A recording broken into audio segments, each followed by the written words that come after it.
আসসালামু আলাইকুম প্রিয় শিক্ষার্থী বন্ধুরা, আজকে আমরা এই যে অনুশীলনী 9.1 এর এই যে 1 নম্বর যে প্রশ্নটা আছে, দেখো নিচের গাণিতিক উক্তিগুলো সত্য মিথ্যা যাচাই করো, তোমার উত্তরের সপক্ষে যুক্তি দাও। এই যে এখানে 4টা প্রশ্ন আছে ক, খ, গ, ঘ, এগুলোর উত্তর দেখব।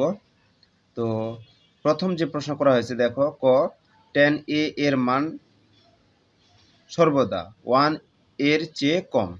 তো এটার অ্যান্সার কি হবে দেখো। তো বলছে tan a এর মান সর্বদা 1 এর চেয়ে কম। তো এটা উক্তিটা সত্য না মিথ্যা দেখো। সমাধান, উক্তিটি মিথ্যা। কেন মিথ্যা? যুক্তি দেখো, tan a অনুপাতটি সমনিত ত্রিভুজের বিপরীত বাহু ও সন্নিহিত বাহুর অনুপাত নির্দেশ করে।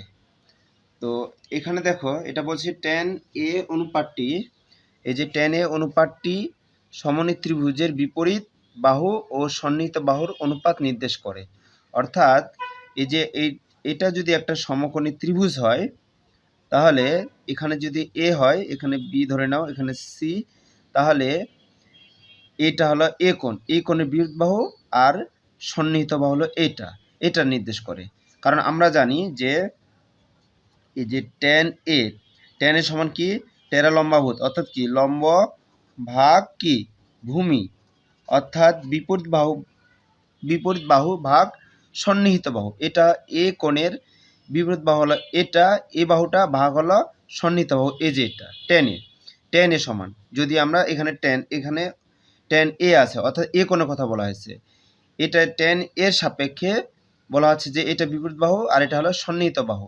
তাই এই বিপরীত বাহুটা যে সর্বদাই ছোট হবে এমন কোনো কথা নয়, এটা বড় হতে পারে। তাহলে বড় হলে যদি এর মানটা বড় হয়, ধরে নিলাম এর মানটা আছে 5 আর এই বাহুটার মান আছে হলো 3, তাহলে 5কে 3 দিয়ে ভাগ দিলে অবশ্যই কি এটা বড়, এই মানটা কি tan এর মানটা বড় হবে, 1 থেকে কি বড় হবে, তাই না?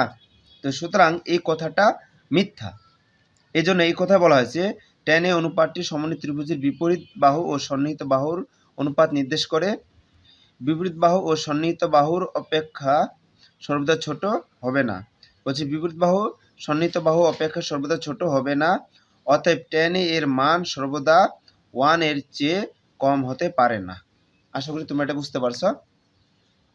তারপর দেখো cot a হলো cot ও a এর গুণফল। আসলে কি তাই? না, উক্তিটি মিথ্যা। যুক্তি কি? cot হলো ত্রিকোণমিতিক অনুপাত কোট্যানজেন্ট এর সংক্ষিপ্ত রূপ এবং এ হলো কোণের মান। এ হলো কি কোণের মান। যেমন এইখানে এই চিত্রটাতে দেখি, এখানে যদি এ দিই, এখানে বি দিই, এখানে সি, এ বলতে এখানে এ কোণটা বোঝানো হয়েছে। এটা হলো কি এই ক্ষেত্রে এই যে cot a, এখানে হলো এই কোণটা, তাই এই কোণের মানটা কত সেটা বলা হয়েছে। cot a প্রতীকটি এ কোণের কোট্যানজেন্ট অনুপাতকে বোঝায়। বলছে cot a প্রতীকটি, এই যে এই অংশটা, cot a প্রতীকটি এ কোণের কোট্যানজেন্ট অনুপাতকে বোঝায়। এ বাদে cot এর আলাদা কোনো অর্থ বহন করে না। অর্থাৎ তুমি যদি বলো যে এই যে cot এটা সমান কত, নো, এটার কোনো অর্থ নেই, এটা কোনো মিনিং নেই, মানে অর্থ নেই এটা। আবার এই যে এটা দিলে এটা আছে, এটা দিলে কি বোঝায়? এটা বোঝায় যে এই যে সন্নিহিত বাহু ভাগ বিপরীত বাহু, এটা বোঝায়। কারণ এটা tan এর বিপরীত, বা এটাকে বলা যায় যে ভূমি ভাগ লম্ব, এই যে এটা কটে।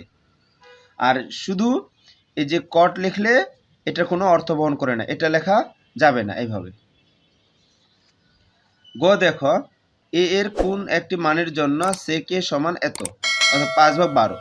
তো সমাধান, উক্তিটি সত্য হতে পারে। এই যে sec a সমান 5/12, সরি 12/5, এটা হতে পারে। ঠিক আছে, কিভাবে দেখো যুক্তি দেখো, sec a সমান 12/5, sec a সমান কি 1/cos a সমান কি এই পাশে যা আছে তাই থাকলো 12/5। এটাকে এবার উল্টায় দিচ্ছি, নিচেরটাকে উপরে দিচ্ছি, উপরটাকে নিচে, তাহলে এটা উল্টে গেলে কি হয়, আমরা এই পাশে উল্টে যাবে, তাহলে 5টা উপরে গেছে আর 12টা নিচে আসছে, এই যেটা পাচ্ছি, আর এই পাশে উল্টায় দিচ্ছি। তাহলে দেখো, বা cos a সমান কি লিখতে পারি, কস এত ডিগ্রি, কস এত ডিগ্রি সমান আমরা এটা পাই। এটা কিসের সাহায্যে? ক্যালকুলেটর ব্যবহার করে। তাহলে উভয় পাশে যদি আমরা কসগুলো বাদ দিই তাহলে এ সমান আমরা এই অংশটা লিখতে পারি, এই যেটা। তাহলে এ ইকুয়াল টু যদি এত হয় তাহলে সেক এ সমান আমরা এই যে 12/5 পাবো। ঠিক আছে, আসলে এটা বুঝতে পারছো। তারপর দেখো ঘ নম্বর প্রশ্নটা, কস হলো কোট্যানজেন্ট এর সংক্ষিপ্ত রূপ। এটা কি তাই? না, এটা মিথ্যা, তাই না? তাহলে কি হবে? এই উক্তিটি মিথ্যা। যুক্তি, কস হলো ত্রিকোণমিতিক অনুপাত কোসাইন এর সংক্ষিপ্ত রূপ। এটা হবে, অ্যান্সার হবে এটা। তো আশা করি তোমরা এটা বুঝতে পারছো। আজকের ক্লাসটি এই পর্যন্তই। আল্লাহ হাফেজ।